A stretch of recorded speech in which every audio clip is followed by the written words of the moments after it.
Because I tell you right now, I mark my words, right? 5 years from now, it'll be incredibly difficult and expensive to hire a talented African. Have you ever met an African that is not an entrepreneur, right? Like, you know what I mean? Yeah. Like in the traditional sense. In the traditional sense. Everyone. Yeah, everyone is an entrepreneur. They're striving. They want a better life. They want a better job. They want a better technology. They want better of everything. We would never tell a company, well, because this is Ghana, so you can pay them less.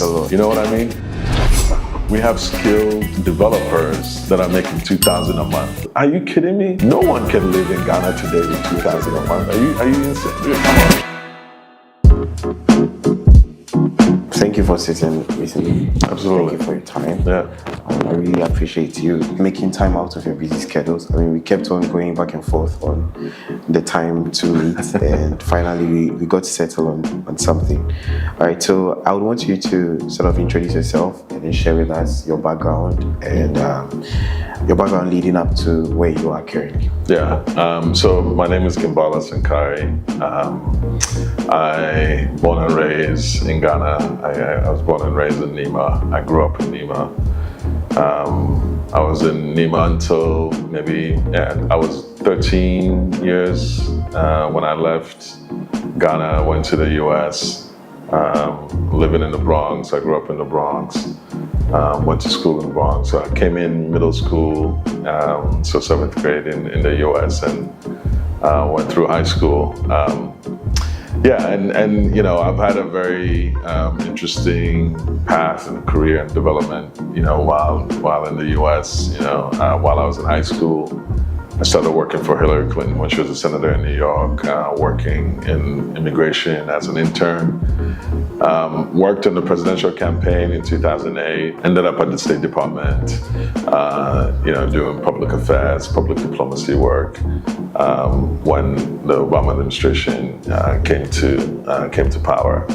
So I've done that, and throughout at that same time, going through college, doing my undergraduate. So I have a degrees in international relations and political science, in finance, and in public administration, a master's in public administration as well. So it's just a diverse of degrees and educational, technical experiences. And then I went into the U.S. Army, spent 4 years in the U.S. Army, doing U.S. Army work, as they say, and then came back to the State Department, doing consular work, so visa, passport, type work. After I transitioned from the Army, so I did a stint in Afghanistan, doing intel type work, and then so that it was a very good experience to have, to be in that environment and understand the different challenges that exist being in a combat zone and all of that. And then came back to the State Department, did consular work, and at the end of 2016, so the election in 2016 was my last day my last time at the State Department, and went into the private sector since then. And I went in as a recruiter in the private sector, so recruiting talent to join our company, and then soon became recruiting manager, led my teams, and start to grow the function, and then start to lead the organization in talent acquisition. So at some point had about 40 people across the globe that I was managing, a bunch of recruiters. And then I left, that organization. I was going into consulting, and then I got a call from the NBA to come be their head of talent acquisition. So I went to the NBA, doing that work to build the function and help them really, set up a best-in-class talent acquisition organization while doing that. So did that for a few years. So another great experience, right? So it allows me to be able to pivot into sports and entertainment, get a great experience through that. And then, but I've been around through that spaces, and now I'm leading, we created Adjuma here in Ghana through that time. with the whole focus of really building a tech organization that allows us to connect, millions of Ghanaians, if not Africans, across the continent to employers across the globe. And part of that is really, I came to Ghana one time. I had a trip one time, and in 2019 actually, and some of my classmates that we went to school here, I went to St. Cecilia, were around, and we got into on discussions around, what are they doing? And some of them are very well skilled, experienced, had certifications in tech, coding, building all of these different platforms, but there were no jobs for them to actually do it, which was, I realized very quickly, was the largest story across the country. So many Ghanaian youths that have a lot of education, but not a lot of hands-on experience. And then, the lack of opportunities, there's stagnation, right? There's no movement for them to do anything. And then we also recognized that there was a problem in how people were finding jobs here in Ghana, right? Where the jobs that you find is because you knew somebody here, right? To find those jobs. And we wanted to eliminate that, to close that opportunity gap. And then we also looked at, if you look at, these national services opportunities and all of that, right? The collaboration between the government and the private sector was very minimal and almost to non-existent, right? So, yes, you do the national service, but what happens after that? What happens to alumni of those folks that go through a national service? How are we incentivizing the business community to employ these people that they've just had with them for 6 months and all of that? So, those are the challenges, or those are the questions that we were asking, which led us to create Adjuma. And when we launched Adjuma back in March of 2024, it was just like, hey, let's see what this is going to do. And within the first few weeks, 15 different countries of engagement within the platform. We had over 3,000. Today we're sitting over 3,000 talent within the platform, looking for jobs and all of that. And what we've done too is we are working with companies outside of Ghana, in Dubai, all across Europe, and some in the US, to look at the talent that we have on our database, and we provide those talents to them. So some of these people are going to get opportunities to be able to transfer and move over to these countries and work with these employers, and some of them will have an opportunity to work remotely as well with those employers. So it's been a fantastic journey so far, and we're looking forward to continue to grow the platform. Everything you've said has answered like most of the questions I was going to ask you. But then, since you brought up Adjuma, I would want to ask you this. We know that Ghana is a low trust society, especially when it comes to remote workers. Like trusting somebody to be able to get a job done on time, and then also trusting them with company information, like all of that. In this case, Adjuma is basically like a filtering system where you are deciphering which talent is good for which company. So then how are you dealing with like really connecting the right talent to the right companies and making sure that these people are the right, like they are right for these companies, and we need to make sure that the job is done and basically satisfy your client? Yeah, look, it's very difficult to measure someone's intent, whether or not they're going to be trustworthy or not. But what we do is look at the skill sets that they have and the history and the background that they have, right, and on their CV and the conversations that our teams are having with them. When an employer posts a job or approaches us about posting a job, there's an entire team that is vetting candidates as they come through the platform.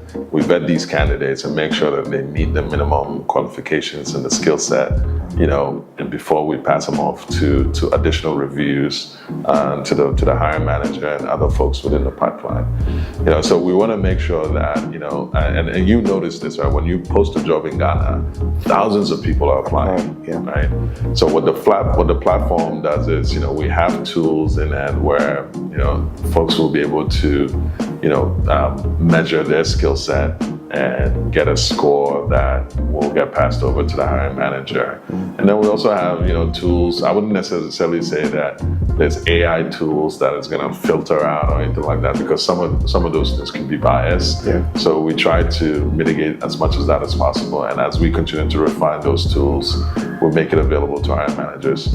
But we talk to these candidates, we look at their CVs, and we'll make sure that they have the minimum skill sets before we pass them over to the hiring managers. Some hiring managers will tell us, this is exactly what I'm looking for. This is what the answer needs to look like when they answer you back. And that's perfect, right? So if they don't want to talk to them, they want us to talk to them. And then we'll do that and we'll push them forward.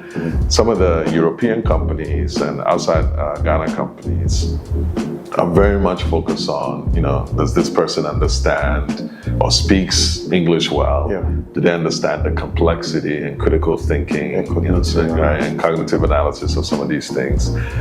They can do that. Most of them have tools that they can measure whether or not someone is being productive or not. But at the end of the day, look, you can't measure really the intent of whether or not someone is going to be truthful or not. I even struggle with that on my team, right? Where we have about 30 people employed in the company today, and as you can imagine, you always ask, well, is this person truly doing, what they're supposed to be doing, But that's part of the risk, right? But what they need to understand is, they are part of the story, and that if they are not pulling their weight, one, it impacts the overall business and everybody in their team. But then two, they are doing themselves a disjustice, right? Because when we find out, then they're probably not going to be employed, right? So those are conversations that we do. But from a talent perspective, we try to meet the minimum qualifications. So review and be involved in the process for the hiring managers before we post anything. Oh, that's great. So I have a couple of stats here. So Africa's population is currently 1.53 billion. It's the youngest and fastest growing in the world. And they are saying that by 2050, this population will double. And urban areas will basically triple in size. So over the next 8 years, in terms of global population, that will be 3 billion in addition, with sub-Saharan Africa contributing 2.7 billion. So that is basically accounting for 87% of that. So in your opinion, based on your experience and everything that you've sort of encountered as you build Adjuma, how would you describe the future of work in Africa? Look, I know you're not going to meet anyone as bullish as I am about what we can do as Africans. And the reason why I'm sitting here, and Adjuma is one of many companies that we have in our portfolio, because we believe, I am so bullish about what we can do and what the continent can do and the talent that exists in the continent. The one statistics that, I thought you were going to mention, but you didn't mention, right? If you think about the majority of eligible workers in the continent, right? I'd say maybe 70-75% of them are under the age of 35 years old, right? In this continent today. Yeah, Africa's median age is 19. Right. Yeah, so think about that, right? So the next frontier of global development and growth, economic development and growth, is going to come from this continent. Yeah, I was going to ask you because I have it here. So the youthful population, if our median age is 19, it means that the youthful population of African countries will contribute more new workers to the global workforce over the next decade than any other region. Any other region, right? Yeah, and I was actually going to ask you that, how is Adjuma coming in on this? Well, that's exactly what our business model is based off, right? We recognize that there is untapped talent on the continent, and that the next generation of growth is going to come from this continent. That's why we are already approaching employers outside of this continent to say to them, listen, there is a plethora of really great talent that's already sitting there, and you want them to be with your organization so that they can start to gain the foundational experience that they need before the critical time reaches that you don't have access to them anymore. If I'm an employer that I'm sitting out in the West, this is the time that I'm going to be investing in talent in Africa. This is the time I'm going to be creating an infrastructure to have a remote workforce in the continent. Because I tell you right now, and mark my words, right? 5 years from now, it will be incredibly difficult and expensive to hire a talent in Africa. They are, African talents are much more digitally savvy. Have you ever met an African that is not an entrepreneur? Right? Like, you know what I mean? Yeah, like in the traditional sense. In the traditional sense. Everyone. Yeah, everyone is an entrepreneur. They're striving. They want a better life. They want a better job. They want a better technology. They want better of everything. Yeah. So there's that drive that's going to push them to create and expand economies at a faster rate than any other society out in the West. Right? So for us, we believe that we're positioned appropriately to address some of these changes and demographic transition that's coming, to work with employers, to say to them, listen, this is the time to do it. There is talent out there that is willing and able and ready to come over and learn and develop and continue to grow and add value to your bottom line, right? If you're not doing that, if you're not focused on the continent today, what's going to happen is you're going to have the companies that have already recognized those opportunities that are going to move in and start to create those infrastructure and start to create that ecosystem for the talent to be successful. Yeah, and these conversations, I'm telling you, I have these conversations every single time. I was in Hamburg 2 weeks ago. I met with 50 organizations who were talking about employment and all of that. Because if you go to Germany, if you go to most of these large countries in Europe, they're struggling to find skilled laborers, right? And I said to them, it's like, look, you're missing the plot here, right? There's a plethora, there's a pool of talent that's sitting in Ghana, in Nigeria, and all of those things, right? That it's only 4 or 5 hours away, right? And then at this point, labor is cheap. And so if you're not thinking about creating those infrastructures, you're going to be missing the plot. Now, selfishly, I am doing this because I want Ghana to develop. I want Africa to develop. I want us to be able to have the standard of living close, if not better, than what you will get if you were to leave the country. So, yeah, I want to see that. And I think there's an opportunity to see that. If you look at the development of Ghana between 2010 to 2016, 2017, 2018, in a normal course of economic growth and a digital transformation, there are specific steps that each economy goes through. You have to have internet, and then once you have internet, you have to have stable electricity. Once you have stable electricity, you have to have, companies that create, internet-worthy, gigabyte-type, broadband-type content, and so on and so forth. Ghana skipped a lot of those levels, right? We went from, in 2010, when you came to this country, you barely have one telco that was providing you with a good DSL service. And look at where we are today, right? Look at where we are today. So, we're evolving faster than anybody than any country or any continent out in the West. Great. So, from my research, and even my own personal experience, even though unemployment is a problem, but I also think that a more prevalent problem is underemployment. So, according to some stats, 30% of the population is classified as working poor. So they are working all right, but then they are not really making much. So in this case, the marker of success will be the income, not necessarily the employment itself. Right. Yeah. So how does Adjuma address challenges like this in terms of bargaining for what talents are worth when it comes to? We are, and this is a personal philosophy for the company, right? We would never tell a company, well, because this is Ghana, so you can pay them less. Happens a lot. You know what I mean? My team, and I give you full, you can talk to anybody. We pay, as a startup company, we pay better than any other startup company that I've known in Ghana, right? Because I know the worth of that talent, right? My software designers, engineers, and all of that, my business developers and all of that, they make more in a month than most. I have people on my team that are making 12,000 Ghana cedis a month, right? But to me, that is nothing. That's still cheap, right? So when we advise companies, we advise them based on what the global value of that talent is going to be delivering. Now, obviously, there's currency differentiation that you have to take into account.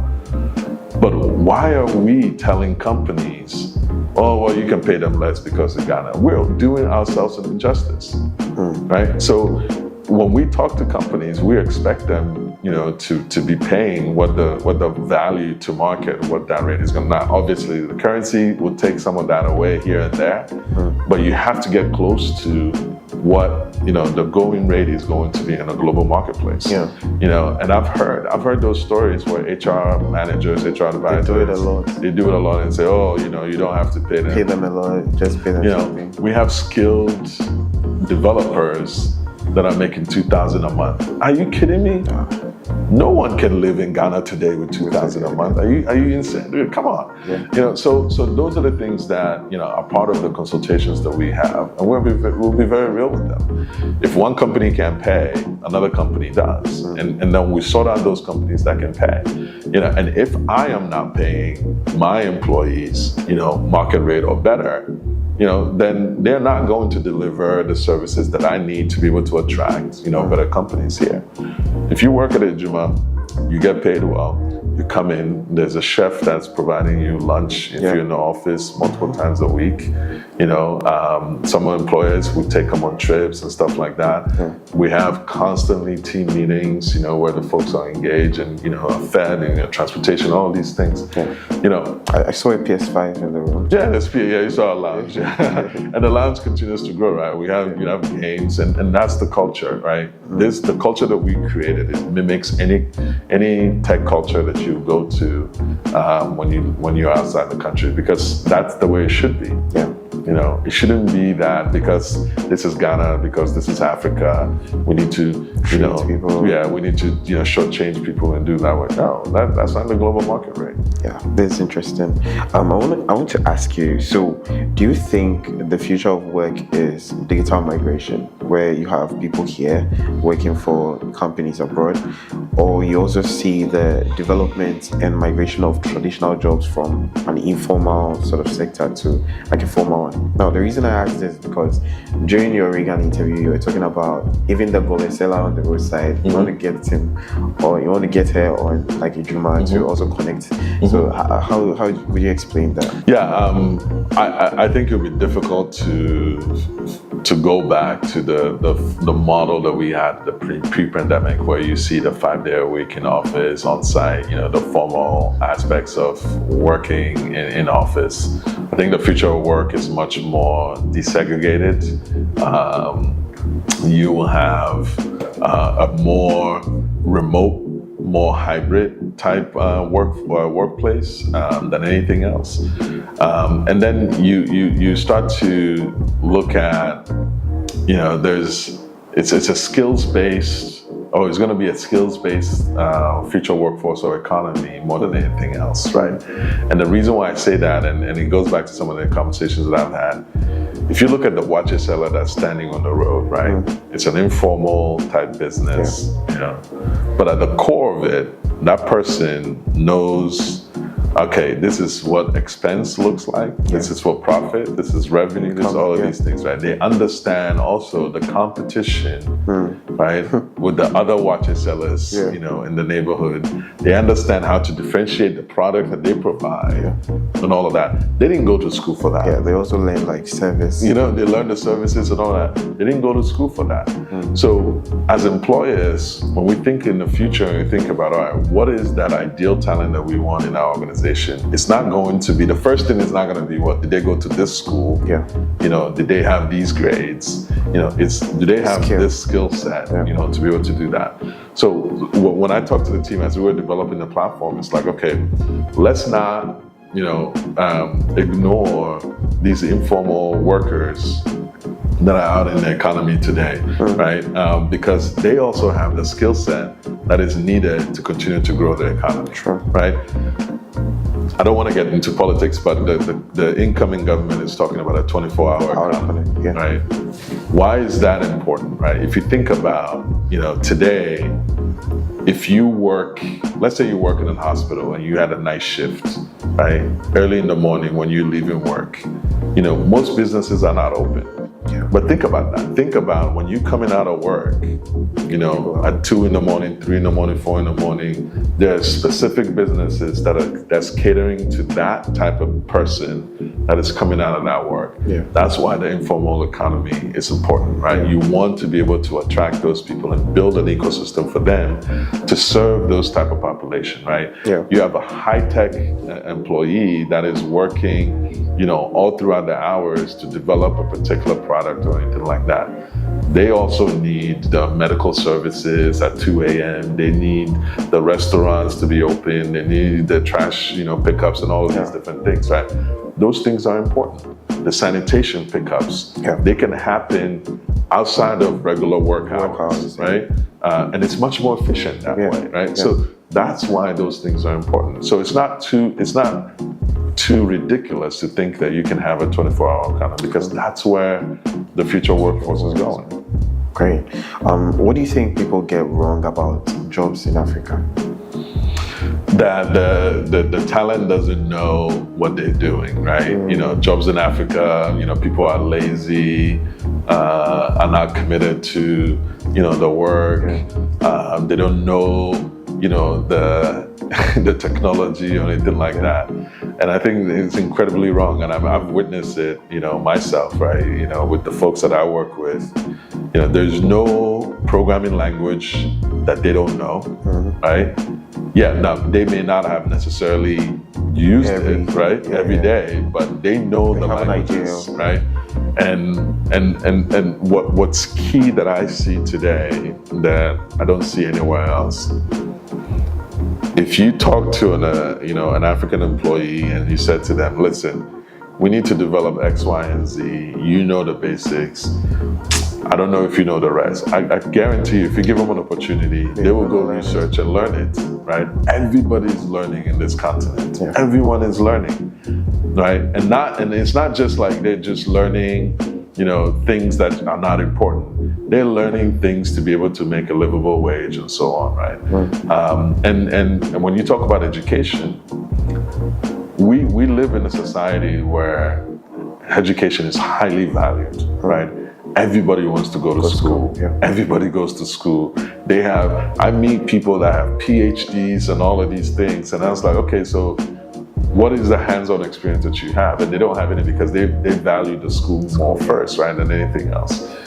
So I say to companies, it's like, look, just because you can't find someone that meets 100% of your spec, you will find someone that meets 60 or 70% of your spec. And I guarantee you, if you give them the opportunity to learn, they will learn and get to that 100%. If you give them some coaching, some mentoring here and there, they will get there. Put the challenge in front of them. They will get there for you. So when you look at, this is not part of my script, but like based on the trajectory of our conversation, when you look at the global south, how does I don't know if maybe you are exposed, but I'm sure you are, how does the Asian part compare to the African part? The reason why I asked this is because recently I was scrolling through Twitter and then I saw I think Nigerians talking about how these days recruiters are very specific as to where they want to recruit from.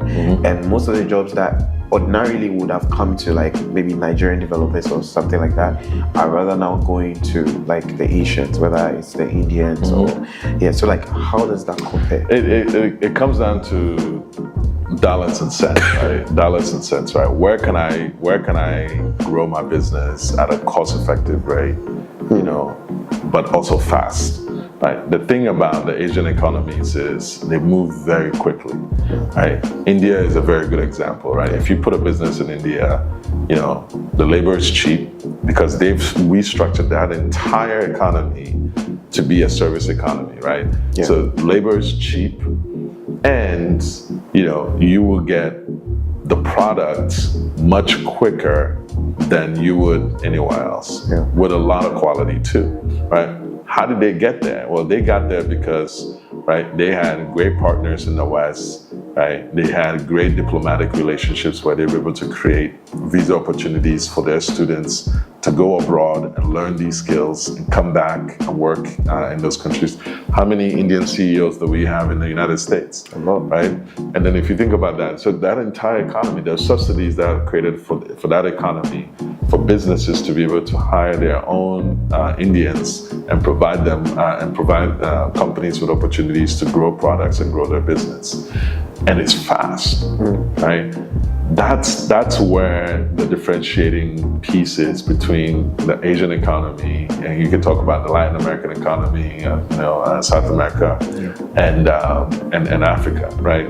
The challenge that I see that we have is, even though we have smart people, we have smart developers, engineers, content creators, and all of these different things, we've created economies that sometimes create obstacles for us.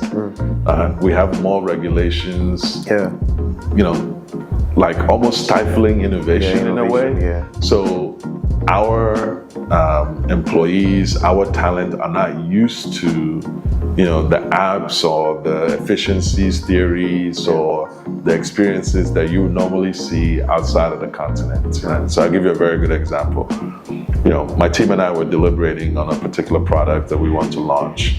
I know the product very well, and they understand the concept on the product. They understand the concept, but they've never seen something like that, right? And if you think about how you innovate, sometimes in your imagination, you can imagine something, but having that visual experience is very important to be able to design and all of that. That's where we're losing, right?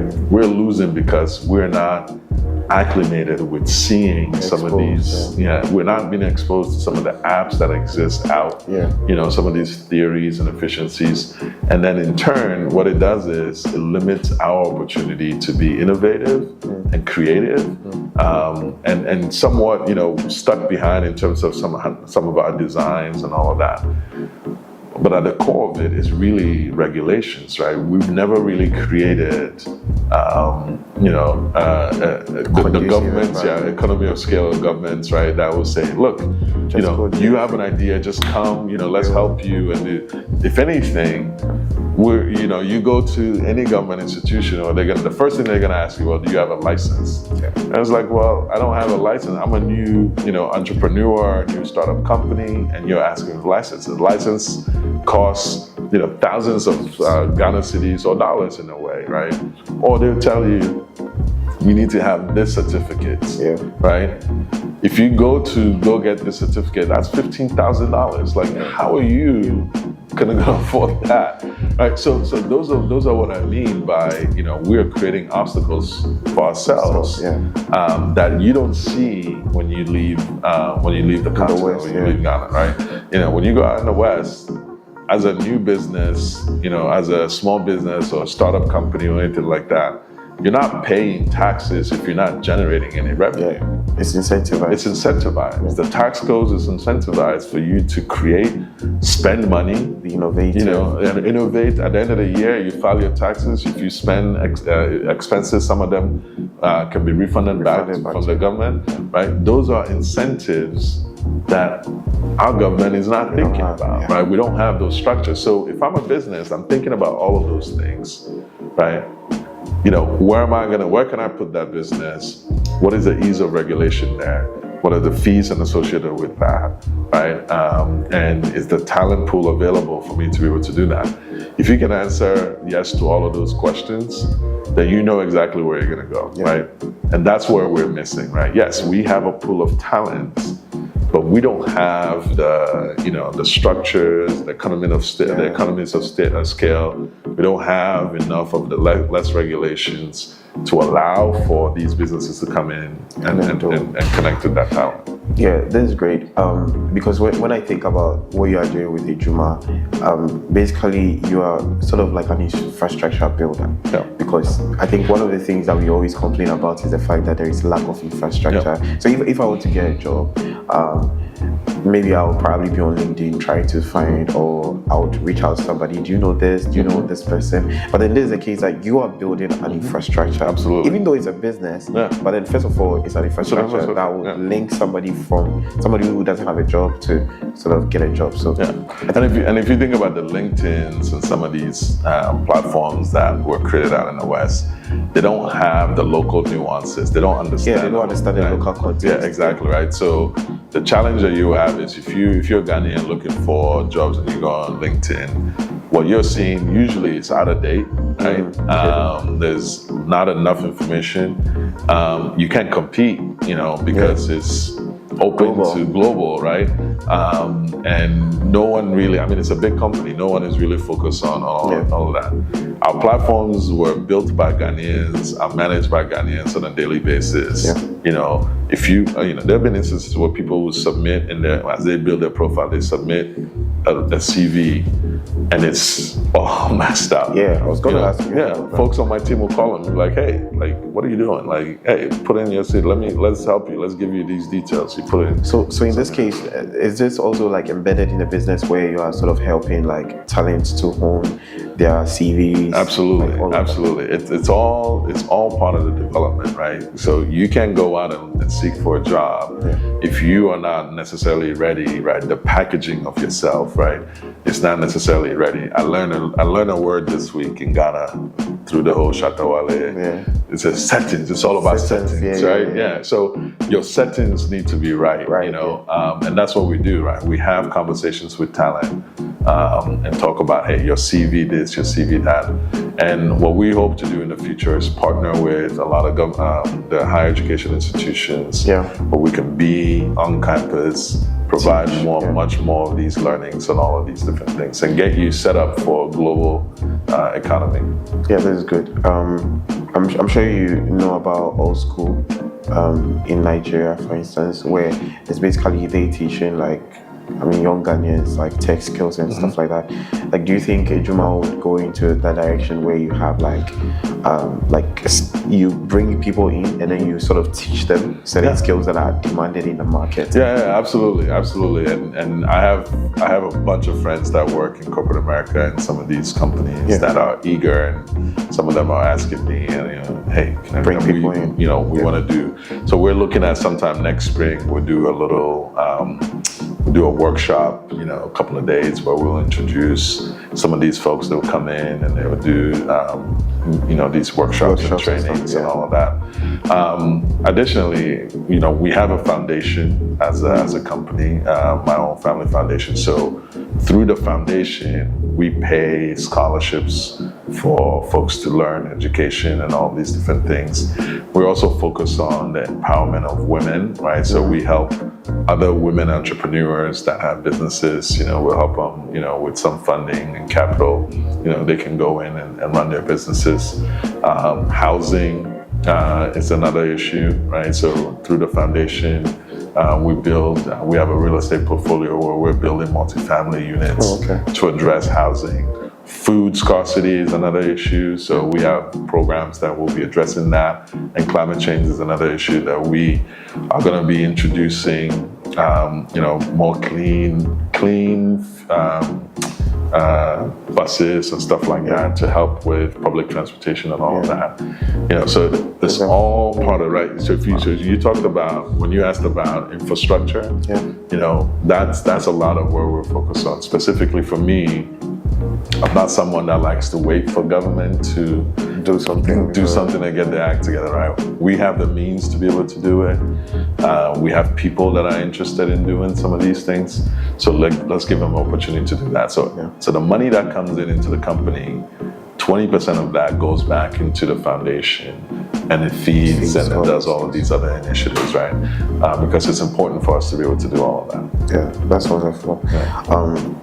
how do you say work has evolved in Ghana, like considering like everything you've seen in your experience? Because I think that back then everybody wanted to be in an office, air-conditioned office, sitting down by chilling. Now, now it's not like that. Yeah, it's not about. I mean, you're in my office today. Yeah. You know, we have a big campus, 7 rooms. Different rooms. On a regular week, only half of the rooms are being used, to the point that we're converting some of them into studios, right?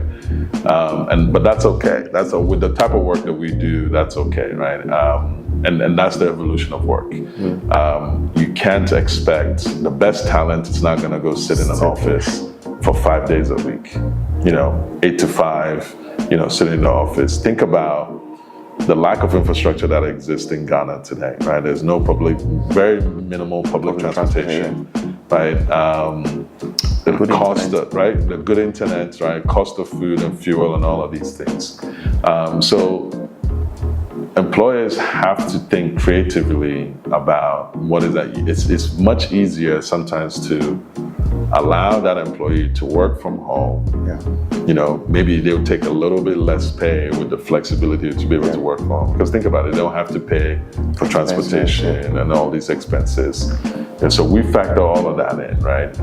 We've paid subsidies to our employees for transportation, food, and all of these different things. Like, we're living the model of what the future of workplace looks like in Ghana, and then repurposing some of our offices for other industries, right? For other opportunities, for people that need it the most, right? We have content creators that can't afford studios. Well, guess what? I have empty rooms in my buildings. Let's convert it to a studio, right? Let's make that accessible for them. And guess what? From a business perspective, that's an additional, revenue that's coming in, differently. And then, you trust your employees that they're going to be doing work, and you push them, to work remotely. Give them the tools, so we give them the computers and what they need. And then, if we can pay extra costs for electricity and internet, we do that, right? So that's what I was telling you, the salaries for some of the folks on the team is high because we take into account, okay, you have to do, sometimes you have to pay for internet, you have to pay for electricity. And then if you have to come to the office, it's transportation needs and all of that. That's unheard of. And when you come in, there's a chef that brings you lunch. If you come in, at breakfast, you might get breakfast. If you work late, we've had instances where the tech team will stay and do multiple days marathon. They get fed. They're here, they sleep around the office and all of that. That's the future of workplace. Now, I understand that not every business is able to do that. But there's ways to be able to sit back and look at your business and say, how do I make it more flexible to be able to attract the best talent, right? How do I make it more flexible to be able to get an additional source of revenue or anything like that? But there's ways to do it. That's great. So let me come to you personally. What motivates you to sort of keep going, keep building? Because you have a lot of businesses that you are building concurrently. Aside everything you've achieved in corporate America, even in the government, coming down to Ghana, and then now you're sort of building everything from ground up. Where's the motivation coming from? Where's the drive coming from? Yeah, I mean, I'll be very transparent with you. I want every Ghanaian to have the same opportunities that I have. I know my kids are going to have those opportunities. What drives me is, waking up every day to be able to see someone like me. I grew up in Nima. I grew up in Nima. Not many people grow up in Nima. And then get to that height. You know what I mean? So that to me is a motivation. There's not a day, and you can ask, and I'm being very transparent with you, you can ask anybody around me, there's not a day that we don't talk about, all right, how can we make things easier for the average Ghanaian to be able to do X, Y, and Z, right? Someone in Nima to do X, Y, and Z, to give them those opportunities to be able to grow, to go to school, how do we address some of those problems? It got to the point where I was like, okay, I can't sit there and watch the government, talk about what they can do and possibly not able to do. I have the means to be able to do it, I'm gonna do it, right? And that's what I've been doing. And that to me, that's the drive. You know, my family's okay. You know, my kids are fine. You know, they will be fine. They'll continue to be fine. I'm fine, you know. But it's not okay for me to fly down, spend 2 weeks in Ghana, go do whatever, and go visit, you know, these communities that I grew up in, and there are people that don't have an opportunity to go to school. Kids that should be in school are out on the street selling water or whatever.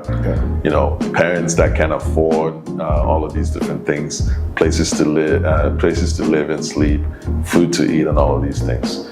Those are incredible challenges. You know, those are, you know, survival challenges that, you know, you can't. I can't sit there and say, well, you know, it's just that, you know, nobody has the attitude or opportunity to do it. No, if I can do something about it, I'll do it. You know, everyone that is employed in Adjuma, you know, we look at that, right?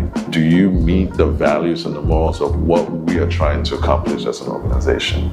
Right? It's not just about we want to create a product or make money in business and all of that. It's, do you believe that what you're doing is going to be a differentiator in your communities, right? Are you going to be part of that change agent movement to help improve your community, to help your neighbors and all of that? We vet all of that through the interviews, right? So everyone that's on the team knows that, understands that we make decisions not because it's just solely beneficial for the business, but because sometimes the community needs are much more important. Great. So let's say there's a case that you were in Ghana, you went abroad, you came back, and then you did this. There are a lot of Ghanaians or even Black Americans who are also trying to come down and then build something. If there is anything, like if somebody reached out to you like, oh, you have done it, you are being successful at it, what would you tell them, like in terms of things they should look out for coming down to build locally, especially when the culture here is quite different? I mean, we hear the government always talk about, you come down, come and build, like, you know, we would incentivize things, and then they come and then the reality on ground is way different. It's like you have to pay some bribes, you have to talk to some people. Like, what would be the advice? What would be like an opener that you give to these people to be very much aware as they come to build here? Look, I would say be patient more than anything else, right? You know, if you've never lived in Ghana or in Africa in general, if you didn't grow up and much of that exposure, you need to understand that you have to be patient.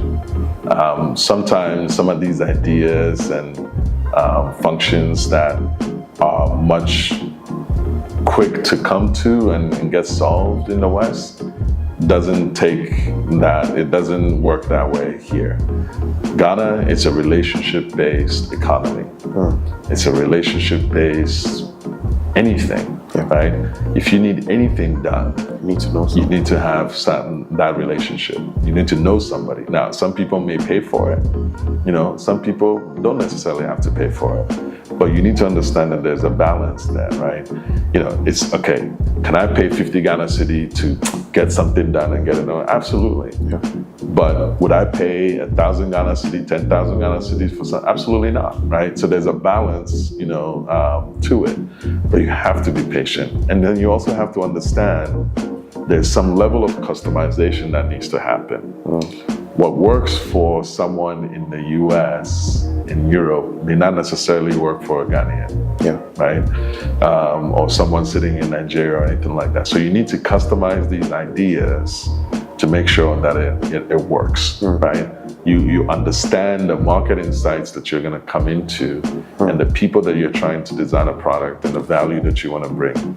It's very important that you do that, especially if this is not where you grew up. You know, I had the benefit of growing up here. You know, my family is very well known, right? In the communities that I grew up in. You know, so we, you know, I learned to navigate in some of these relationships to be able to get set up, but not to the point where I feel like I'm paying somebody to bribe or anything like that. We don't do that. But it's still a relationship. There's a respect in our society. There's a formal respect structure that everyone needs to understand, right? On how to talk to elders and people that you don't know and all those things. Those are basics.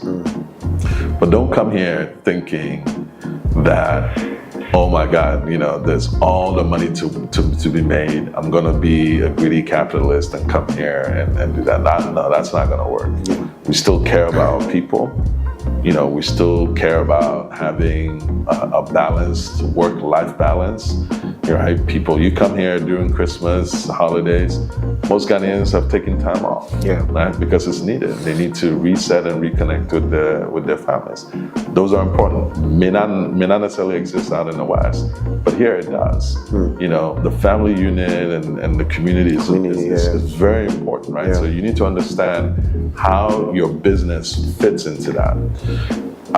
My team always hear me say, like, I drive around Accra and I see, this luxury building is being built, luxury building. You said that. $75,000, $100,000. How many Ghanaians can afford that? Who's paying for them? Who's paying for that? I've been wanting to do a story on that, like, because I've seen like a lot of units that are actually not occupied. Yeah. They've been there for like a long time, but then they keep building stuff. They keep building stuff, right? And it's just like, who's paying for those? Right? So to me, that is a mindset of, someone that just wants to make money or hide money, right? They come and they build these things and all that. That doesn't benefit the average Ghanaian. True.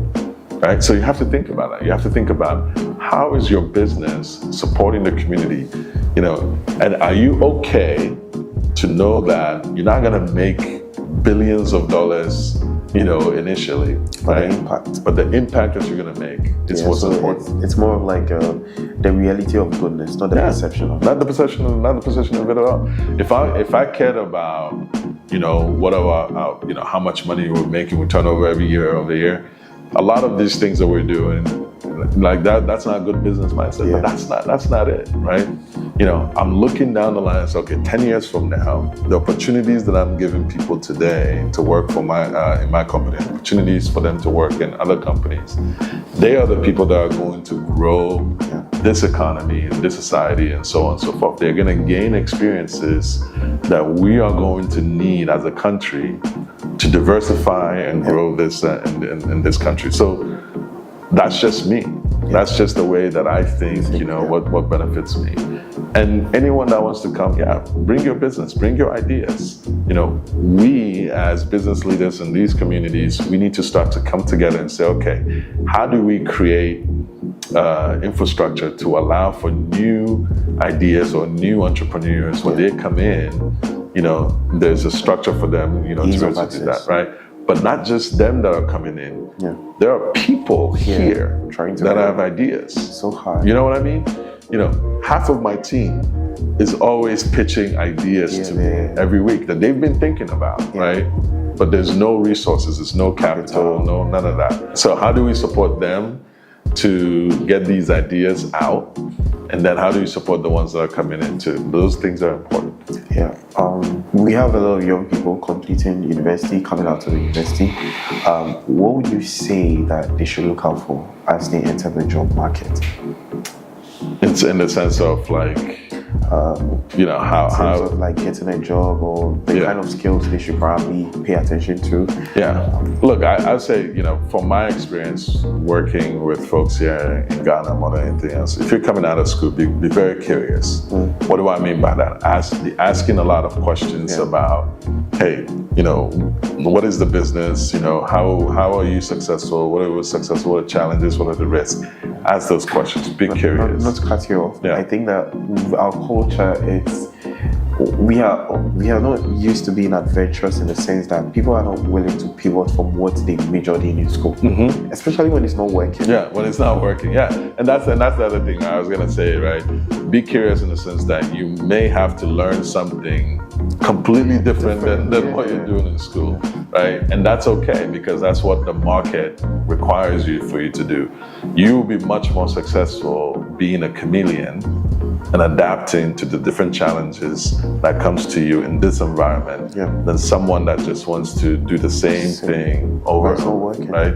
If it's not working, learn to pivot. You pivot and continue to pivot until you find a place, that works. The worst thing that you can do is stop right? That's the worst thing that you could do in anything, right? And just say, oh, okay, well, I give up. No, you don't know. Maybe that next move is gonna be that move that's just gonna catapult you to the next heights, right? But be curious, be absolutely curious. Take your job seriously. Take your job seriously. As not serious that the task may be, you take it seriously as a professional, right? If you end up at that watcher seller and she asks you to go wash the dishes, take that seriously, right? Make sure there's hot water, make sure you put it in, all the oil is out, you put in the soap, take that seriously. Because what that does is it prepares you for the workforce, right? Because then your boss will know, okay, if I give this thing to you, It's gonna be done. it's gonna be done. You know, take that seriously. Great. What's one thing you would change about Ghana, if you had the chance? If I had a time, and there's plenty of things that I would love to change about Ghana.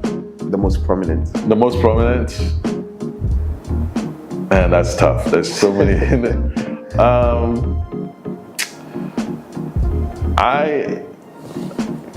Okay, I don't want to be politics. I'll leave politics. I'll leave politics aside. But look, if there's one thing that I would change in Ghana, I would say, you know, we have to do a better job in, you know, in talent understanding that, you know, time is money.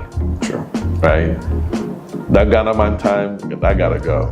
You know, like that has to go, right? Like it feels like it's ingrained. It's so difficult, right?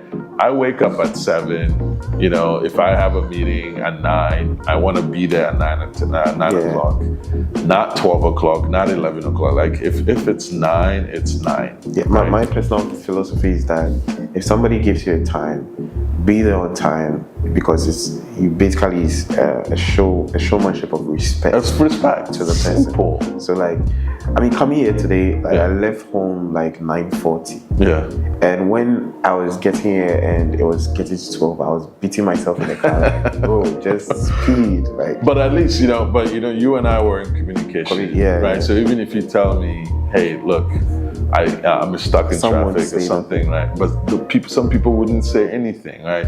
So I always show up early, earlier than when the time is supposed to be, right? Always show up early, and I'll sit there. Like even today, right? My driver, I was ready at I think 9:30. He's like, all right, I'm on the way. Didn't show up for 2 hours. Yeah, and I'm sitting there. I'm like, what's going on? What's going on? So now, all the meetings that we have today shifted a little bit, right? Because we have to do this interview and all these different things, right? It's just like, okay. But those are the things, right? Time is money and it's respect, right? So you can't expect someone to sit there an hour, right? After 15 minutes, that meeting is done, right? If nobody shows up, that meeting, we have to find another time. You know, so that's the one thing that I would change. That's the most annoying, thing for me personally and professionally, right? It needs to change. Like I had a meeting yesterday. We drove there. We got there 30 minutes early. We decided, all right, we're gonna go to the pizza man, chicken man, and go sit and cool down while we wait for that meeting. The meeting was at 3 o'clock. At 3 o'clock, the person that we meet is like, hey, I had an emergency, I had to go home, and I'm not gonna be able to make it because it's raining outside. At 3? Right? It's raining outside, I can't make it. Can we do tomorrow morning? And that's why I remember, I sent you a message. I was like, hey, can we move this? Right? Because that meeting yesterday was impacting my schedule today. Because it's like, why would you do that? And because it's raining? Are you serious? So that. I appreciate that. All right. Thank you so much for Thank you very much.